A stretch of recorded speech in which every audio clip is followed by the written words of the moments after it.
Saludos, amables televidentes, bienvenidos a su programa Orientaciones Diversas. En esta oportunidad tenemos un conversatorio sobre un tema obligado, que es el tema de la Operación Calamar, donde están siendo imputados de varios hechos delictivos, principalmente tres figuras del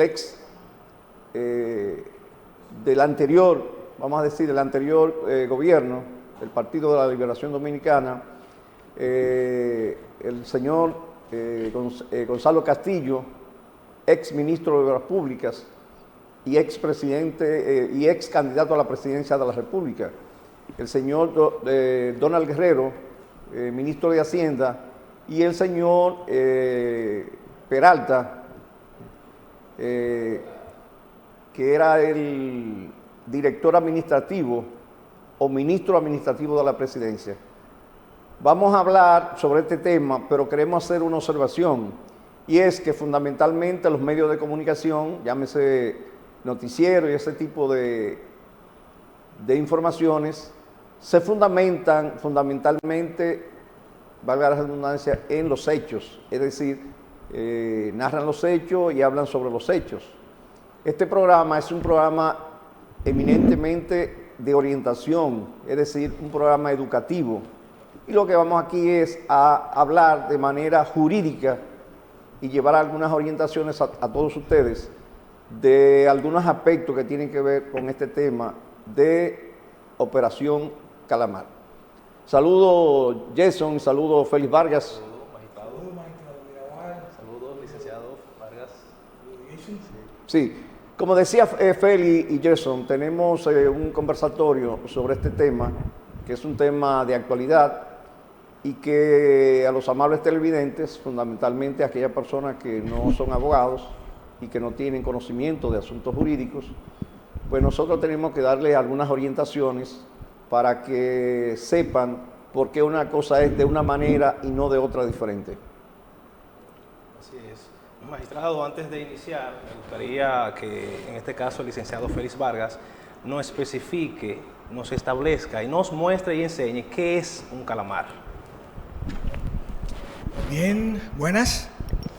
El calamar, como se llama vulgarmente, calamar, es un animal marino, carnívoro, de la especie de los téutidos, moluscos, de la especie de los moluscos, en el cual es un animal muy agresivo, marino, sumamente peligroso, tiene unos tentáculos o brazos, que dichos brazos tienen una especie de ventosas que succionan cuando se adhieren a un cuerpo, pues es muy difícil desprenderlos del mismo. Entonces, la definición básica es esa del calamar, como le llaman vulgarmente. Excelente, excelente. Magistrado y Félix, en ese sentido, ya luego de esa definición exacta que nos pudiste mostrar a nosotros y también a los amables televidentes que nos siguen, en este caso, ¿por qué el Ministerio Público siempre utiliza esos nombres? Operación 13, Operación Frontera, en este caso Operación Calamar. ¿A qué se debe que específicamente establezcan estos nombres? Bueno, yo pienso que la finalidad de poner esas nomenclaturas es con la finalidad de identificar los expedientes. Es decir, que un expediente donde hay muchas personas involucradas, siempre se busca una nomenclatura común para identificar el expediente, aunque las acusaciones son de manera individual para cada persona, pero el expediente en sentido general es uno solo. Entonces, para identificar ese expediente, naturalmente el Ministerio Público le pone una nomenclatura, en este caso Calamar, para poder identificar de qué se trata, de qué caso se trata. En el caso de las personas que estaban involucradas o estaban siendo acusadas de tráfico de ilegales haitianos o extranjeros en la frontera, se le puso Operación Frontera para identificar a esas personas, que son muchas. O sea que es más fácil identificar un expediente con una nomenclatura común que identificarlo por los nombres de cada uno de ellos. Entonces, me parece que la finalidad es eso, de que ese expediente tenga una nomenclatura común y que se pueda facilitar el trabajo con relación al expediente. Nosotros le agregamos a esa definición, y es la semejanza del Estado con respecto a ese animal marino. Diríamos que la cabeza con el cuerpo es el Estado dominicano, el Poder Ejecutivo, y los tentáculos o brazos vienen siendo los diferentes ministerios donde se ha producido lo que es el desfalco, la prevaricación y los demás ilícitos penales que envuelven ese expediente. Es decir, que desde el Estado, que es el centro, se asemeja al calamar, tiene los tentáculos, los brazos, que son los diferentes ministerios, que es de donde se han producido los ilícitos penales por los cuales se están acusando a esos ex funcionarios del Estado y específicamente del pasado gobierno del presidente Danilo Medina Sánchez. Esa es la respuesta sobre nuestra considerando con respecto a eso. Sí, magistrado y Félix, sabe que la prensa ha hecho popular este caso, un caso de gran trascendencia, un caso que ha impactado mucho, en verdad, a la sociedad, ya que se trata de una gestión pasada. Ellos han informado que se han realizado más de 40 allanamientos, tanto en el Distrito Nacional, Santo Domingo, como en diferentes ciudades. Específicamente, ¿a quién le corresponde hacer esos allanamientos? Los cuales lo han hecho incluso en un horario no solamente en el día, también lo han hecho en un horario nocturno. Específicamente, ¿a quién le corresponde practicar esos allanamientos? Bueno, para responder a esa pregunta, Gerson, vamos a valernos del Código Procesal Penal, que es el instrumento idóneo para responder cualquier tipo de pregunta. Y si vamos al artículo 88 del Código Procesal Penal, en cuanto a las funciones del Ministerio Público, establece que el Ministerio Público dirige la investigación y practica u ordena practicar las diligencias pertinentes y útiles para determinar la ocurrencia del hecho punible y su responsable. Es decir, que aquí vemos, de acuerdo a este texto del artículo 88 del Código Procesal Penal, que naturalmente es al Ministerio Público a quien le corresponde dirigir esos allanamientos. Naturalmente, la policía, como auxiliar del Ministerio Público, participa en esos allanamientos, pero realmente quien dirige y ordena es el Ministerio Público de conformidad con el Código Procesal Penal. Así es. Félix, ¿qué nos puede decir respecto a esa misma pregunta, siguiendo el mismo tenor del magistrado? Sí, agregándole que esa autorización al Ministerio Público la da un juez, que es el juez de la instrucción, y es el que le autoriza formalmente a realizar dichos allanamientos, a actuar con respecto a lo solicitado por ellos en esos procedimientos que lo prevé claramente el Código Procesal Penal nuestro. Esa es lo que podemos agregarle con respecto a quién los autoriza al Ministerio Público. Félix y Gerson, y es importante con relación a la segunda parte de la pregunta que hizo Gerson, de la hora. Y es bueno aclarar que el Código Procesal Penal en el año 2010 fue modificado por la Ley 1015 del 10 de febrero del año 2010. Y el artículo 179 del Código Procesal Penal establece que los registros en lugares cerrados o cercados, aunque sean de acceso público, solo pueden ser practicados entre las 6 horas de la mañana y las 6 horas de la tarde. Eso era lo que establecía el Código Procesal Penal antes de la ley 1015. La ley 1015 entonces agregó un párrafo y dice, pueden realizarse registros en horas de la noche cuando el juez lo autorice de modo expreso mediante resolución motivada. Es decir, que ahora, de acuerdo a esa modificación de la ley 1015, esas requisas y esos allanamientos pueden realizarse en horas de la noche. Es decir, que si se hizo en horas de la noche, se hizo correctamente, naturalmente, con una diferencia, que en este caso tiene que tener la autorización de un juez. En este caso sería el juez de la instrucción que va a conocer de ese caso. No, y también sabemos, magistrado, que hay un factor fundamental en estos tipos de casos, que es el factor sorpresa. Claramente una persona que esté en su vivienda muy normal, durmiendo, no se espera que se le va a practicar un allanamiento, por eso quizás el Ministerio Público, claro está, actuando bajo la orden de un juez, en este caso como nos dijo el licenciado Vargas, el juez de instrucción, específicamente a atención permanente, sorprende y así no se pueden quizás perder pruebas, evidencias, para entonces ya en un juicio de fondo o en un juicio preliminar saber si las personas, esos ilícitos que se le acusan, son así. Entonces, siguiendo el mismo tema... Perdón, Gerson, antes de seguir con tus inquietudes, hay que aclarar que ellos primero fueron citados. Sí. Y mientras fueron citados e interrogados, ahí mismo fueron detenidos. Es decir, que ellos no fueron detenidos en el allanamiento que se hizo en su residencia, sino que ellos fueron citados y comparecieron y se interrogaron y en ese mismo instante fueron detenidos.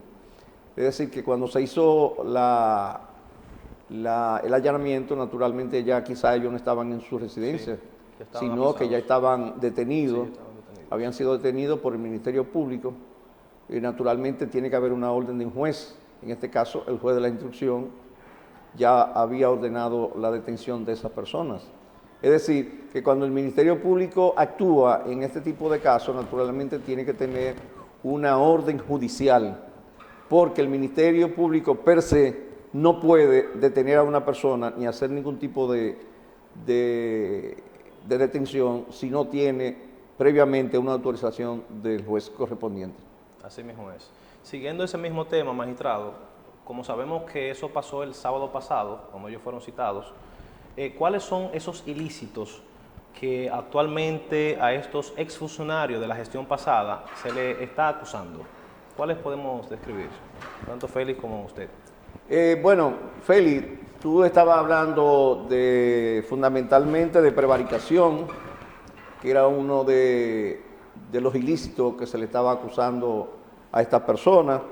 También asociación de malhechores, establecido en el artículo 265 del Código Penal, falsificación de documentos públicos y privados, establecido en los artículos 147 y 150 del Código Penal, desfalco, soborno y lavado de activos.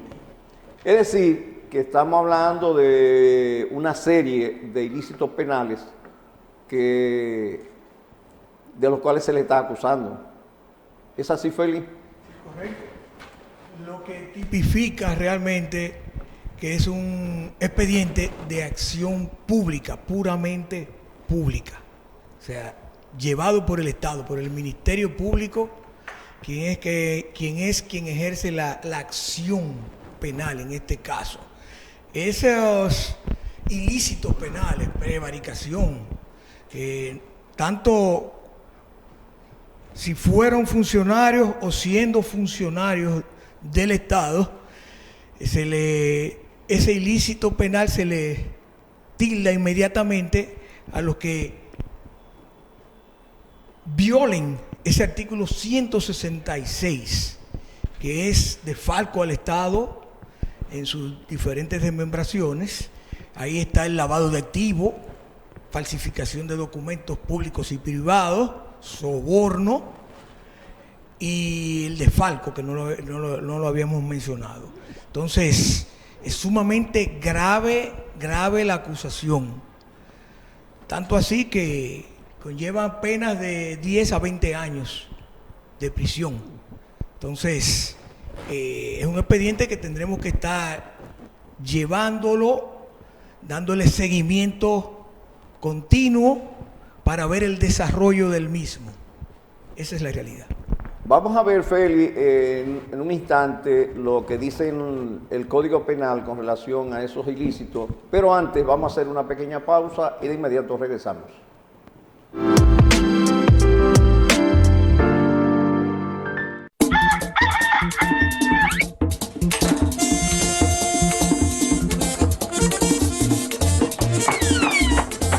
¿Y ustedes qué van a querer? Jamoneta, jamón, salami. Mamá, pues se acabó el salame. Ay, sí, trompo, no he querido ni pararme de la cama. No se apure que eso lo resuelvo yo.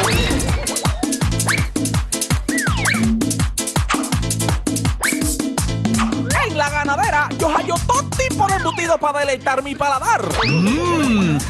Porque son embutidos con calidad de primera. ¡Embutido La Ganadera!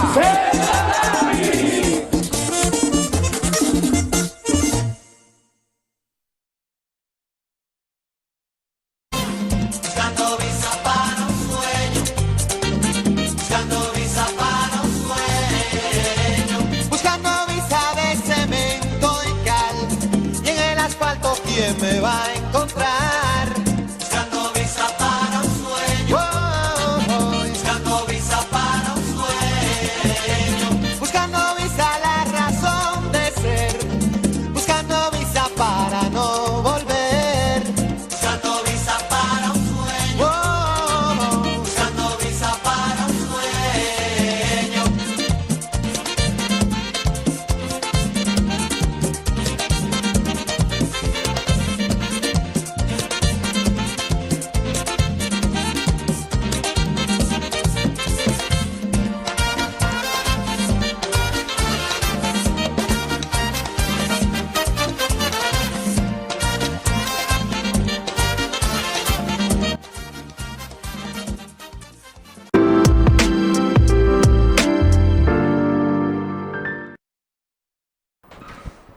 Estamos de nuevo con ustedes en su programa Orientaciones Diversas.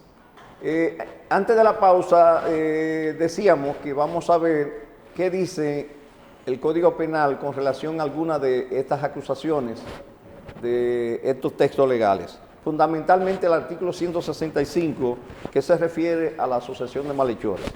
Dice el artículo: toda asociación, cualquiera que sea su duración o el número de sus miembros, todo concierto establecido con el objeto de preparar o de cometer crímenes contra las personas, contra las propiedades, constituye un crimen contra la paz pública.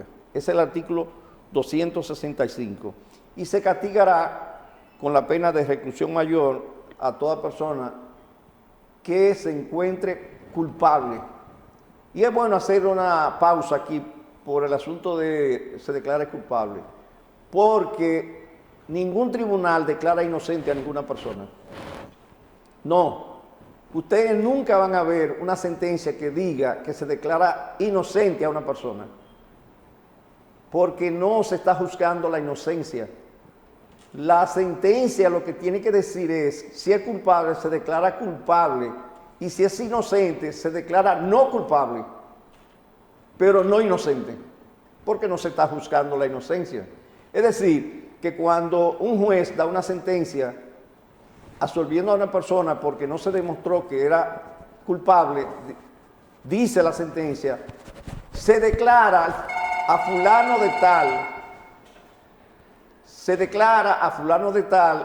no culpable de violar los artículos tales y tales del Código Penal. En consecuencia se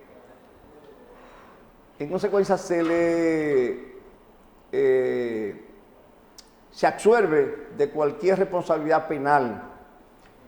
Y cuando es culpable, entonces la sentencia dice, se declara a fulano de tal culpable de haber violado los artículos tales y tales del Código Penal, y como consecuencia se le condena a la pena de tanto. Es decir, que en ningún momento, en ninguna sentencia va a decir que una persona es inocente, porque la inocencia se presume de acuerdo a la Constitución de la República. Lo que se está juzgando es la culpabilidad o la no culpabilidad. Y eso es sumamente importante que la gente lo sepa, que no se juzga la inocencia, sino la culpabilidad. Y la persona que está siendo acusada no tiene que demostrar que es inocente. Lo que tiene que demostrar es que no es culpable. O sea, que no es culpable de los hechos que se le están imputando, porque eso es lo que va a decir la sentencia. Incluso el abogado que hace la defensa del imputado, después que hace las exposiciones y hacen todo, naturalmente el juez le da oportunidad de que presente sus conclusiones. Y en las conclusiones regularmente el abogado solicita que se declare no culpable a fulano de tal por no haber violado los artículos tales y tales del Código Penal. Y en consecuencia se le absuelva de toda responsabilidad penal.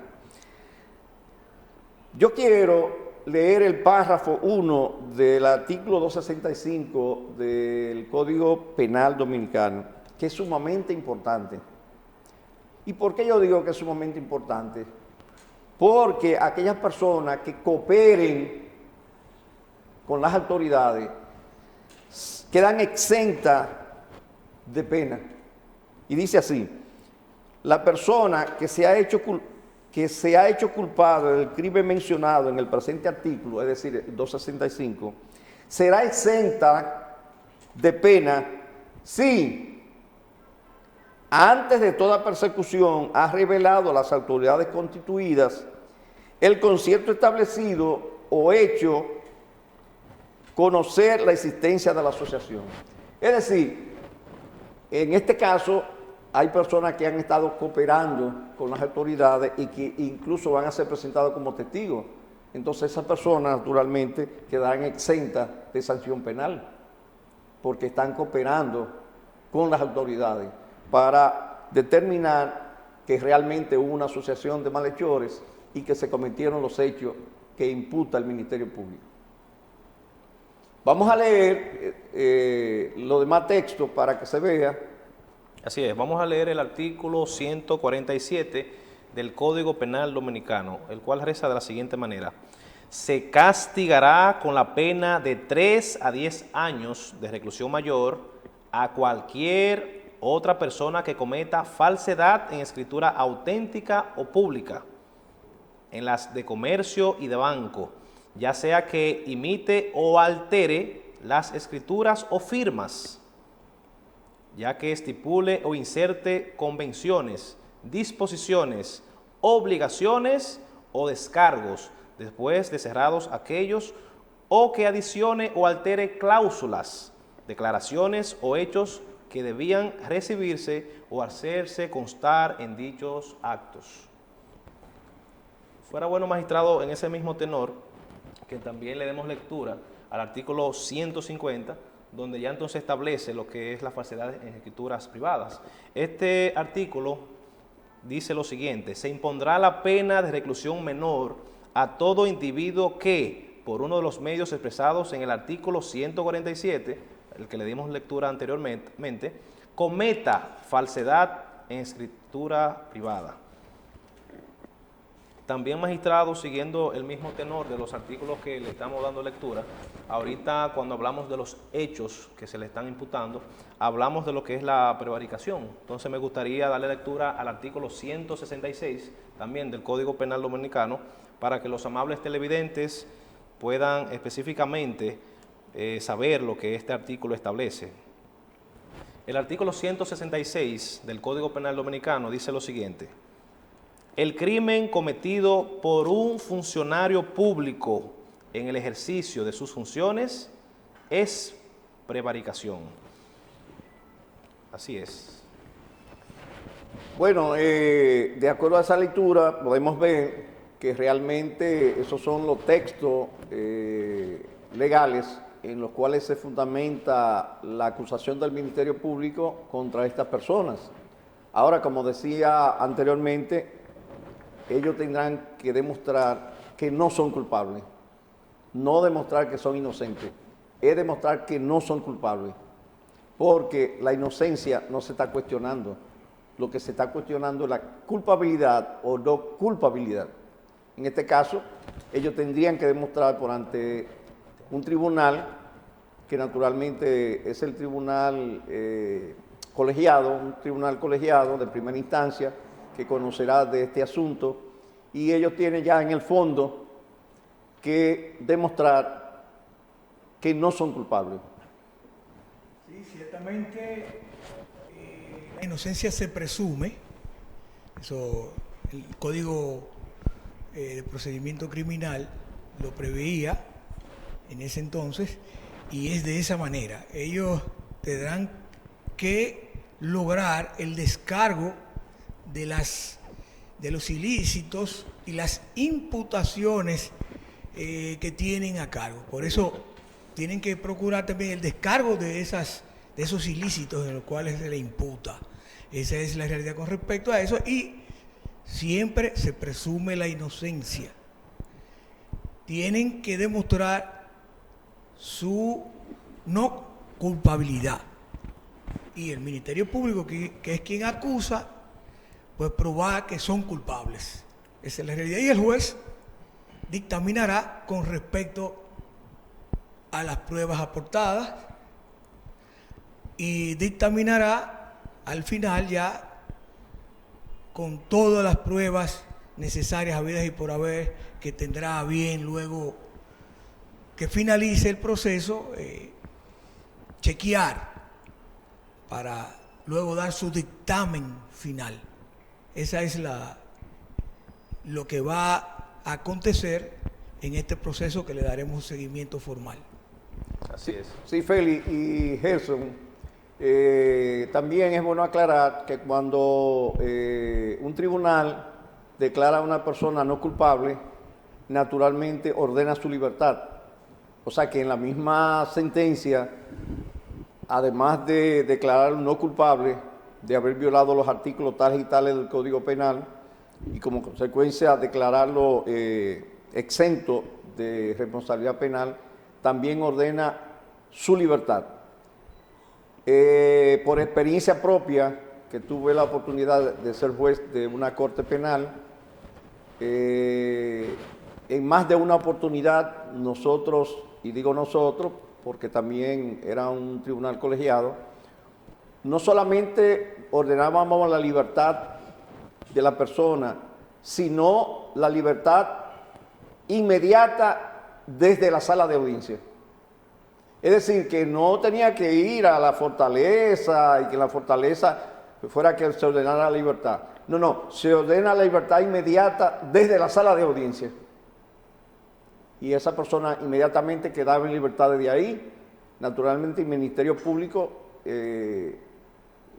hacía las diligencias pertinentes para que esa persona, porque ya había una sentencia y no se podía violar la sentencia, y mucho menos el Ministerio Público va a violar una sentencia de una corte que ordenó la libertad de una persona desde la misma sala de audiencia. Es decir, la persona se quedaba sentado ahí hasta que se hacían los trámites correspondientes, pero esa persona no iba a la fortaleza, o sea, no iba que para que la fortaleza lo soltara, no, ya él estaba libre desde ese momento en la sala de audiencia.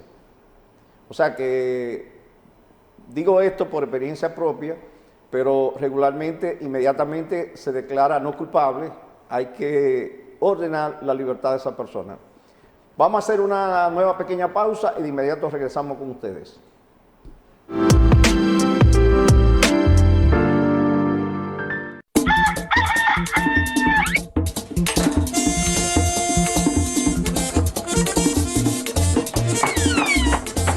¿Y ustedes qué van a querer? Jamoneta, jamón, salami. Mamá, pues se acabó el salame. Ay, sí, trompo, no he querido ni pararme de la cama. No se apure, que eso lo resuelvo yo.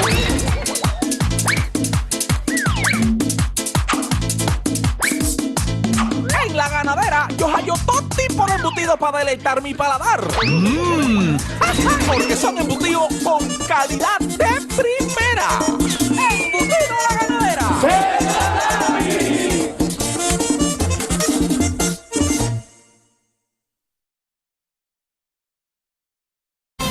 Buscando visa para un sueño, buscando visa para un sueño, buscando visa de cemento y cal, y en el asfalto ¿quién me va a encontrar?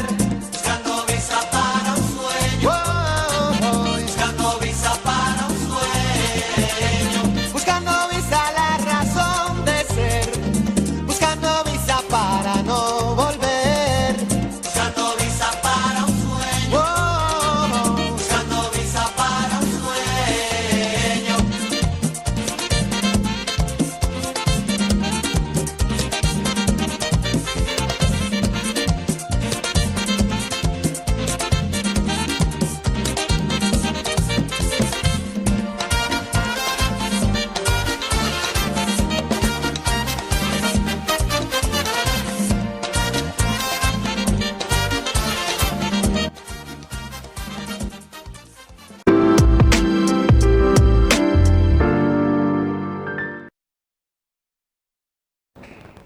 Estamos de nuevo, amables televidentes, en su programa Orientaciones Diversas, con un tema sumamente interesante, naturalmente, llevándole orientaciones a todos ustedes sobre este caso de la Operación Calamar, para que la gente regularmente se hace idea de las cosas y a veces piensa que una cosa es de una manera y resulta que no es así. Entonces, lo que queremos en este programa es que ustedes, amables televidentes, puedan saber realmente cómo son las cosas y por qué se están haciendo de una manera y no de otra diferente. Y por eso hemos estado hablando aquí tanto de la acusación, los artículos del Código Penal de los cuales están siendo acusados, si los allanamientos se hicieron correctamente, si se hicieron en virtud de lo que establece el Código Procesal Penal, es decir, una serie de cosas que el que no es abogado, naturalmente, a veces hay abogados que ni siquiera eso saben porque no trabajan en materia penal, porque cada quien se especializa en un área. Por ejemplo, hay abogados que solamente trabajan en asuntos eminentemente civiles y no le interesa saber asuntos penales. Pero en la universidad, para conocimiento general, dan derecho penal. ¿Es así, Félix? Sí, lógicamente el abogado se gradúa de todas las materias y debe tener un conocimiento general de lo que es el derecho. Eso es de esa manera. O sea que debe haber hojeado por lo menos el Código Penal, leído sobre el Código Penal para emitir opiniones. A veces se presentan casos sui generis de un familiar de un abogado que debe de participar, buscar la orientación y participar, lógicamente, en esos expedientes, y debe tener conocimientos generales para poder desarrollar un expediente X que tenga el interés de hacerlo.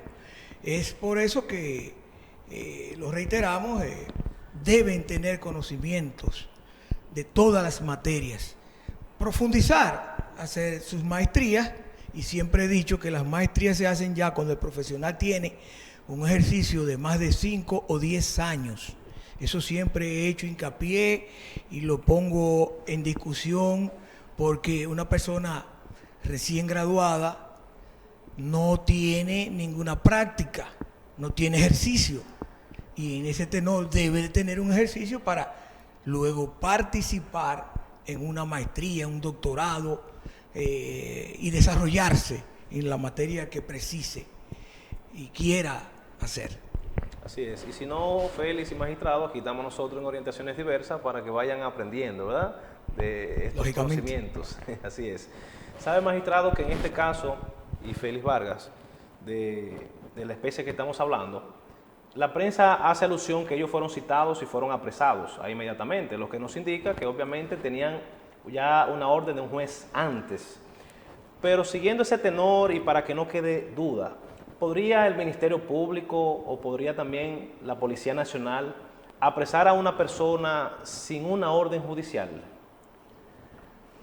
Esa es una inquietud muy interesante y para responder esa inquietud, vámonos al Código Procesal Penal, que también fue modificado por la Ley 1015 del año 2015. Dice el artículo 224 del Código Procesal Penal, sabemos que la policía a veces comete excesos, eso lo sabemos, porque no tenemos una policía bien preparada, una policía científica, una policía a un alto nivel, sino que regularmente los policías son jóvenes, se necesita que ser bachiller, pero a veces sin ningún tipo de experiencia, sin ningún tipo de conocimiento, se enganchan a policía y cometen excesos. Naturalmente, deberíamos tener una policía diferente, pero ahora eso se está trabajando en eso para ver si se modifica la Policía Nacional. Y yo creo que si se hacen talleres y se instalan escuelas especializadas para preparar a esos jóvenes que ser miembro de la policía sea una profesión. O sea que cuando una persona, por ejemplo, a una escuela, bueno, usted tiene que durar 3 años estudiando para ser policía. y que luego le den un título de policía. Entonces usted es policía, pero profesional policía. Y entonces a usted se le paga un salario digno y usted ejerce esa profesión de policía. Pero no, enganchan a una persona, le pagan cualquier sueldo y resulta que... Entonces vamos a ver lo que dice el código con relación a la policía y con relación al Ministerio Público. Dice, la policía debe proceder al arresto de una persona cuando una orden judicial así lo ordene. Es decir, que la policía, sin una orden judicial, aparentemente no puede detener a una persona. Pero sigue diciendo, y punto y seguido, la policía no necesita orden judicial cuando el imputado es sorprendido en el momento de cometer el hecho punible. Es decir, una persona está robando en un sitio, la policía puede detenerlo. Una persona se está tirando por una pared que se quiere meter a una propiedad, la policía puede detenerlo. Una persona mató a uno, la policía puede detenerlo. Segundo, si se ha evadido de un establecimiento penal o centro de detención. Una persona que se evadió, estaba detenido, estaba condenado, y se evadió y la policía lo encontró, sí puede detenerlo. 3. Si tiene en su poder objetos, armas, instrumentos, evidencias o papeles que se hacen presumir razonablemente que es autor o cómplice de una infracción de carácter penal. Es decir, una persona que lo encuentra con un revólver, una pistola en la mano, que en ese momento ha disparado, naturalmente la policía puede detenerlo. O sea, porque se está viendo que esa persona es o se presume que es autor de una infracción penal. Se ha incumplido la regla de la suspensión condicional de orden de protección. Es decir, cuando la persona está en prisión domiciliaria, por ejemplo, y incumple con esa orden de prisión domiciliaria, entonces la policía puede detenerlo. Se ha incumplido con la medida prevista para localizadores electrónicos. Usted está detenido y le instalaron un localizador electrónico y usted se lo quitó, lo rompió, entonces la policía sí puede detenerlo. Y finalmente se intenta salir del país. Una persona que está condenado o una persona que cometió un hecho delictivo y se está buscando y aparece en la prensa y aparece que hay una orden de arresto y de un momento a otro la persona intenta salir del país, entonces la policía en ese caso sí puede detenerlo sin orden judicial.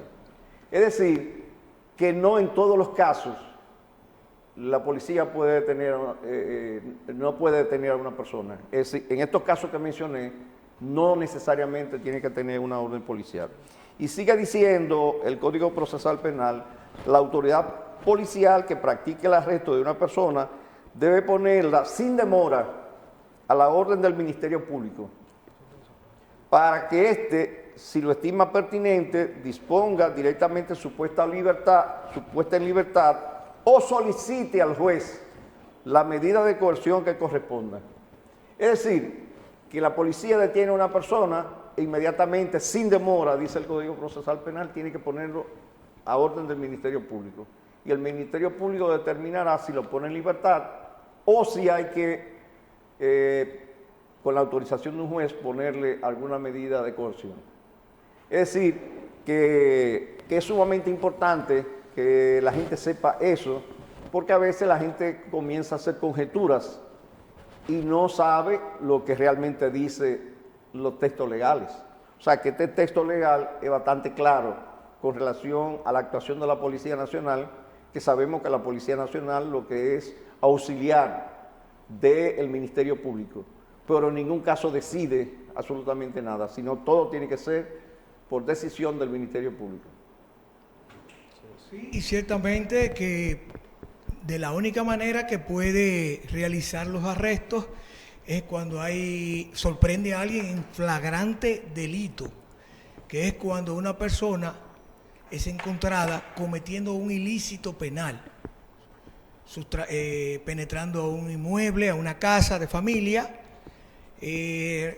rompimiento de un vehículo, los cristales o abriendo ese vehículo. Entonces ahí la autoridad policial puede actuar. Es lo que se llama flagrante delito. Queríamos agregarle y aclarar con respecto a lo que es la educación policial, que ciertamente existen academias policiales en nuestro país, y a los de menor grado se le exige un grado educativo, a séptimo, octavo curso más o menos de la educación. Lo que sucede es lo siguiente, que hay una deficiencia educativa inmensa. Entonces, ni la misma academia militar, policial, está en la capacidad para lograr un buen material humano con respecto a esos jóvenes que ingresan a esas academias, y mucho menos esos jóvenes que sin entrar a la academia se les exige un séptimo, octavo curso, primero de bachillerato, segundo de bachillerato. Con las deficiencias educativas que tenemos en nuestro país es que vienen todos los problemas que nosotros estamos atravesando. No se lee, no se le educa a esos jóvenes, no se les instruye de que lean libros, que lean los códigos. Las leyes tienen que ser conocidas por todos desde que se publican y se pronuncian. Se pronuncian y se publican. Entonces, estamos en otra cosa que no es lo educativo. Hemos tenido una degeneración gravísima en lo educativo, y todo eso lleva a que tengamos que poner más hincapié, ser más estrictos en cuanto a querer que la educación.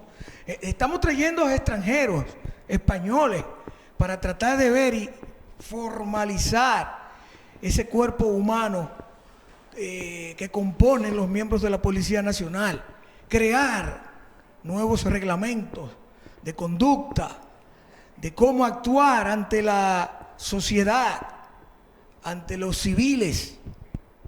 Y esa es nuestra pura realidad, señores. Entonces, hay que aumentar el grado educativo de nuestro pueblo para que logremos mejores cosas. Y eso es lo que buscamos. Félix, cuando hablamos de la formación en escuelas especializadas de los policías, no nos estamos refiriendo específicamente a que se le enseñe gramática, matemática, física, nada de eso. Nos estamos refiriendo en cuanto a la formación. Por ejemplo, un policía tiene que estar bien formado para comunicarse con una persona, que no sea necesariamente agrediendo a la persona, ni verbal ni físicamente, sino que esa persona pueda conversar con un ciudadano sin tener que discutir, sin tener que, o sea, prepararlo en ese sentido, de que cuando ellos vean a un ciudadano puedan tener una comunicación con esa persona, sin necesariamente tener que alar una pistola, un revólver, disparar, ni nada de eso. Sino es que haya forma de que esa persona pueda resolver cualquier conflicto con el ciudadano y hacerle ver al ciudadano que el ciudadano no está actuando correctamente. Con relación a eso que nos referimos. Vamos a hacer una última pausa y de inmediato regresamos con todos ustedes.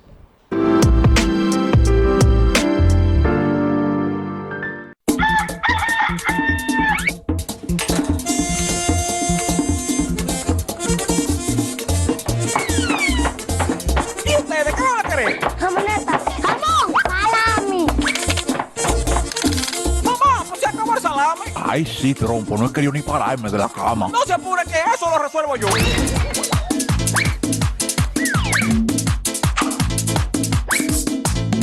En la ganadera yo hallo todo tipo de embutidos para deleitar mi paladar. Porque son embutidos con calidad de primera. ¡Embutido La Ganadera!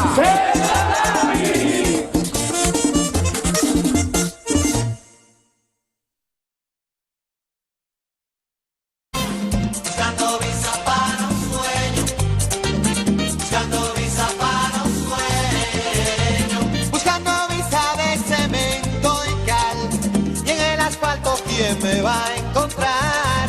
Buscando visa para un sueño, buscando visa para un sueño.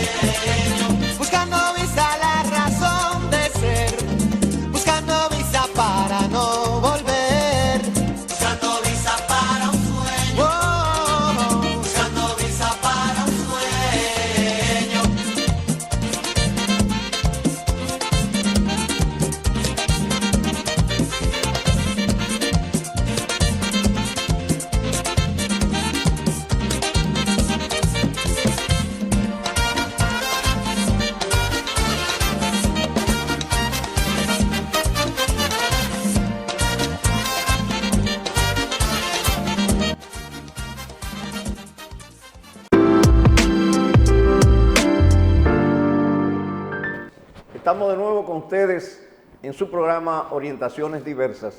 Y como les decía, naturalmente un tema que no lo hemos enfocado desde el punto de vista político, naturalmente porque esa no es nuestra misión de este programa, sino desde un punto de vista eminentemente jurídico y desde el punto de vista de orientación a los amables televidentes. Así es.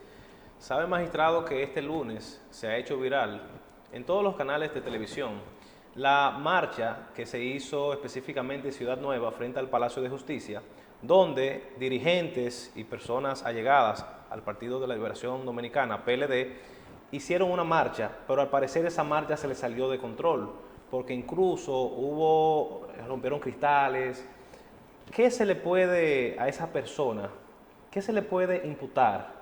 O sea, ¿es correcta esa decisión? Y de no serla, que no lo es, ¿se le puede imputar algún hecho por ese hecho gravísimo que cometieron? Naturalmente que sí. Primeramente, yo pienso que la protesta está contenida en la Constitución, o sea, usted puede protestar pacíficamente. Es decir, es muy bien que se proteste, pero que se proteste de manera organizada, de manera civilizada, y no hay ningún tipo de problema. O sea, que la recomendación es que sí, que usted proteste porque usted entiende que se está cometiendo una injusticia, por ejemplo, o que se está cometiendo un abuso o lo que sea, pero nunca usted puede hacer desorden, porque ellos pueden ser sometidos a la justicia por desorden al orden público, por misma asociación de malhechores, obstrucción de la justicia. Es decir, hay una serie de acciones que se pueden incoar en contra de esas personas que fueron al Palacio de Justicia de Ciudad Nueva y rompieron cristales. Es decir, usted está destruyendo bienes públicos y eso tiene sanciones. Entonces, por lo tanto, yo creo que se puede protestar, pero se debe protestar de una manera organizada y de una manera que usted no lesione ni a ninguna persona ni a ninguna propiedad. Es decir, que usted no tiene que romper ni propiedad pública ni propiedad privada, porque también si usted rompe, por ejemplo, los vidrios de un vehículo, quema un vehículo, usted está cometiendo ilícitos penales. Por lo tanto, yo pienso que esos dirigentes y simpatizantes sí pueden protestar, si entienden que se está actuando de manera no correcta, o que ellos entiendan que no procede lo que se está haciendo, lo que ellos entiendan, pero que sea de manera ordenada y de manera civilizada. Así es, así es. Sí, ciertamente, iniciaron bien, se pararon frente al Palacio de Justicia de Ciudad Nueva y estaban enarbolando su protesta correctamente. Ahora, cuando se produjo lo que fue querer penetrar hacia el Palacio de Justicia ya y romper los cristales de la puerta, ya ahí alteraron el orden público. Ya ahí hay un escándalo, ya ahí hay rompimiento de lo que son los bienes públicos, de todos nosotros.